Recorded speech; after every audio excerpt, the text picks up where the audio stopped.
everybody. Cathryn Hartt here of Heart and Soul Studio, the unacting coach. Alright, today let's talk about your voice. Okay, now one thing that I'm always harping on in my classes is I really hate two things right off the bat. Hand acting, and that's when you flop your hands around and you do nothing with them to tell me something interesting. You just flop them around, and I often threaten to cut your hands off because I am so subtle.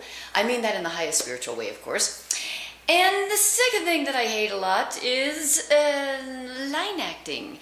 And by line acting, I mean you think all of the acting is in the line, and you really give a lot of information by just giving the line, which means you don't use anything else. So today, I am talking about using your voice. Now, that is not the same as what I call line acting, where you just use the line and you look like an nincompoop up there bobbing around, flailing your hands and saying words at me.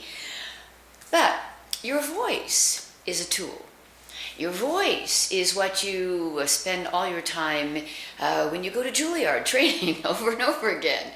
That voice, it's an instrument. You are basically a musical instrument, and you use your body and all sorts of other things, but one of your greatest tools is your voice. So, I get people that show me their monologues and stuff a lot, and one of the main things that I tell them is, you're not really using your voice enough. It all sounds the same, so you need to mix it up. And what I mean by that, let me just break it down into two very simple areas today.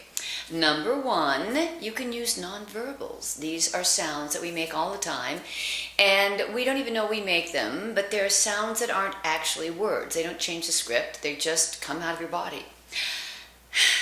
Breathing, or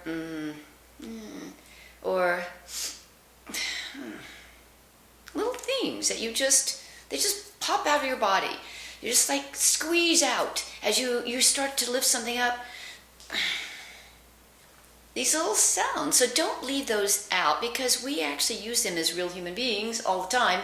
So if you leave them out of your lines when you're speaking from a script, it sounds very sort of boring. And everything sounds the same. So if you say a line like, "This is the last time I'm going to tell you this, and don't even think that you're going to get away with this," throw in some stuff. "This is the last time I'm going to tell you this. Don't even think you're going to get away with this."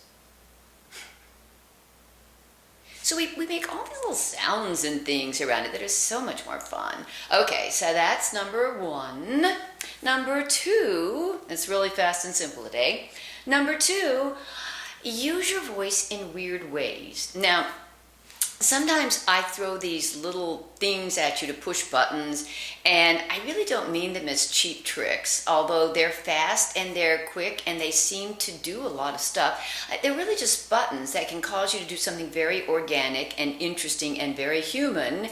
And one of the things I tell you to do is change your voice up. Do weird stuff with your voice. Just as an exercise, just try using your voice in weird ways and see what happens. So, say you're saying something like, this is not the first time I've talked to you about this. It's actually the third time I've talked to you about this, so please don't make me talk to you about this again. All right, well, let's use your voice in different ways, just as an experiment. Let's just do weird stuff with them. This isn't the first time I've talked to you about this. No, it's the second. Now the third. Actually, it's the fourth. So we could change it up again. This isn't the first time I've talked to you about this. Actually, it's the second. No, it's third. Maybe the fourth. But you keep changing it up. Notice I'm just using my voice differently with each little part of that line. It's a simple little trick. Now, it doesn't make me do arbitrarily weird things with my voice. Actually, what it does is it starts to push organic buttons to make me feel more like a real person, because we do that with our own voices when we are not paying attention to the way we're talking in our real lives. So, two little, very fast little tricks to help you to, well, use your voice more in an interesting way. If you know what I mean. Oh, well, just go and do it.